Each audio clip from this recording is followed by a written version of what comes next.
নমস্কার বন্ধুরা, সকলকে আমার চ্যানেলে স্বাগত। রাজ্যের সমস্ত ধরনের সরকারি কর্মচারীদের জন্য এই মুহূর্তে একটি অত্যন্ত বড় অর্ডার জারি করা হয়েছে পশ্চিমবঙ্গ রাজ্য সরকারের অর্থ দপ্তর থেকে। কী সেই অর্ডারে কী কী বলা হয়েছে সকল কিছু নিয়ে আজকের ভিডিওতে বিস্তারিতভাবে আলোচনা করব। ভিডিওটি অত্যন্ত গুরুত্বপূর্ণ, তাই প্রথম থেকে শেষ পর্যন্ত অবশ্যই ধৈর্য সহকারে দেখবেন এবং ভালো লেগে থাকলে অবশ্যই একটি লাইক করবেন এবং সকলের সঙ্গে শেয়ার করবেন। আর সেই সাথে এই চ্যানেলে যদি প্রথমবার হয়ে থাকেন এই রকমের ইনফরমেটিভ ভিডিও আরও দেখার জন্য যারা এখনও পর্যন্ত চ্যানেলটিকে সাবস্ক্রাইব করেনি তারা অবশ্যই চ্যানেলটিকে সাবস্ক্রাইব করে নিতে ভুলবেন না। তাহলে চলুন আমরা বিস্তারিত জেনে নিই। দেখুন, এই অর্ডারটি জারি করা হয়েছে government of West Bengal finance department audit branch Nabanna থেকে। এই অর্ডারটি কবে ইস্যু করা হয়েছে প্রথমত ওপরে ডেট নেই, আপনারা নিচে এখানে দেখুন, এখানে নিচে মেমো নাম্বারের পাশে ডেট দেওয়া হয়েছে 20 জুলাই 2026, অর্থাৎ এই অর্ডারটি অতি সম্প্রতি জারি করা হয়েছে।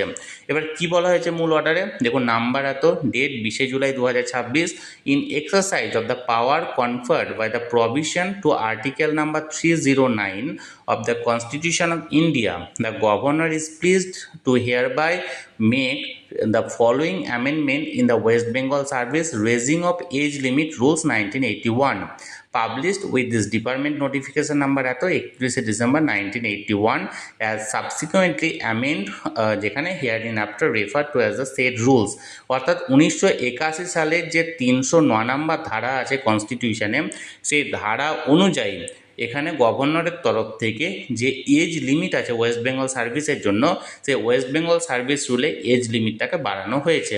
এবার দেখুন অ্যামেন্ডমেন্টে কি বলা হয়েছে, in the said rules the sub rule 2 of rule 1 for the words until further order substitute the word for a further period of 2 years from the date of publication of this notification।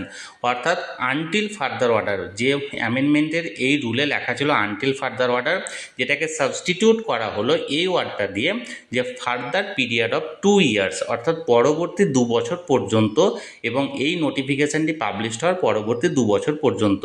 Number 2, saving notwithstanding the expiry of the period specific in sub rule 2 of rule 1, the benefit of the enhanced upper age limit shall continue to apply to all recruitment process for which advertisement by notice inviting applications have been issued during the period for which these rules remain in force।